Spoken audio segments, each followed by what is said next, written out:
चुके थे। भूख और दर्द सहते हुए वह फिर सोने के पास पहुंचा। चमकते सोने को देखकर उसका लालच बढ़ गया। उसने पूरी ताकत लगाकर सोने का एक छोटा टुकड़ा तोड़ लिया। उसी समय सैटेलाइट फोन बज उठा। साथी ने बताया कि ट्रक का इंजन खराब हो गया है और उसे लौटने में अब और ज्यादा समय लगेगा। यह सुनकर आदमी टूट गया। उसने कहा कि वह अब और ज्यादा देर वहां नहीं टिक सकता। उसने यह भी बताया कि उसने सोने का एक टुकड़ा निकाल लिया है और अब उन्हें उसी से संतोष कर लेना चाहिए। लेकिन उधर उसका साथी लालच में अंधा हो चुका था। उसे अब सिर्फ एक छोटा टुकड़ा नहीं बल्कि पूरा सोने का पहाड़ चाहिए था। उसने आदमी को आदेश दिया कि वह किसी भी हालत में वहां से न जाए और सोने की रखवाली करता रहे। साथ ही उसने जल्दी लौटने का वादा भी किया। मजबूर होकर आदमी मान गया। रात होते ही रेगिस्तान के जंगली कुत्ते और खतरनाक हो गए। अपनी जान बचाने के लिए आदमी पूरी रात हाथ में मशाल लेकर उन्हें भगाता रहा। वह एक पल के लिए भी लापरवाह नहीं हो सकता था, क्योंकि जरा सी गलती उसे उन जानवरों का शिकार बना सकती थी। किसी तरह सुबह हुई। वह वापस अपने टेंट में जाकर आराम करने लगा, लेकिन चेहरे का दर्द और भूख उसे सोने नहीं दे रहे थे। वह बाहर आया और पानी से अपना चेहरा धोने लगा। तभी एक लंबा जहरीला सांप धीरे धीरे उसकी तरफ रेंगते हुए आने लगा। कई दिनों से भूख और प्यास से तड़प रहे आदमी को अब किसी चीज की परवाह नहीं थी। उसे लगा जैसे खाना खुद उसके पास चला आया हो। उसने तुरंत चाकू उठाया और सांप को मारने के लिए उसकी तरफ दौड़ पड़ा, लेकिन जल्दबाजी में उसका वार खाली चला गया। हाथ आया, शिकार भी निकल गया और सबसे बुरी बात, उसके पास बचा आखिरी पानी भी जमीन पर गिर गया। अब उसकी हालत और भी खराब हो चुकी थी। अगले दिन आदमी फिर विमान के मलबे के पास पहुंचा। वह वहां से कुछ और हिस्से निकालकर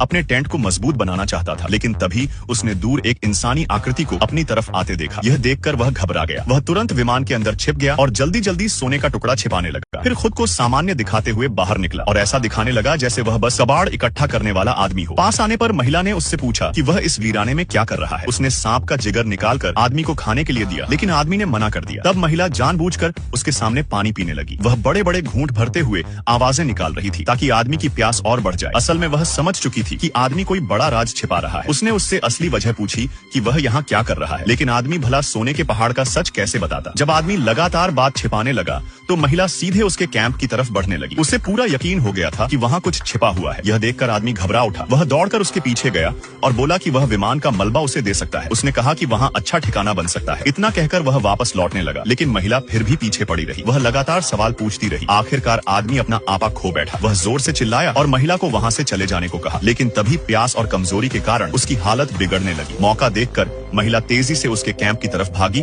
और टेंट में टटोलने लगी। अब सोने का राज खुलने ही वाला था। घबराए आदमी ने पास पड़ा फावड़ा उठाया और पूरी ताकत से महिला के सिर पर मार दिया। कुछ ही पलों में महिला ने दम तोड़ दिया। प्यास से बेहाल आदमी ने उसका पानी उठाया और लालच की तरह घटाघट पीने लगा। थोड़ी ताकत लौटने के बाद उसने एक बड़ा गड्ढा खोदा और महिला की लाश को वहीं दफना दिया। इसके बाद उसने उसका खाना खाकर पेट भरा, लेकिन अचानक पीछे मुड़कर देखा तो दंग रह गया। जंगली कुत्ते महिला की लाश को फिर बाहर खींच लाए थे। मजबूरी में उसने पहले कुत्तों को भगाया, फिर सबूत मिटाने के लिए लकड़ियां इकट्ठा की और महिला की लाश जला दी। रात में वह चमकते सोने को घूरता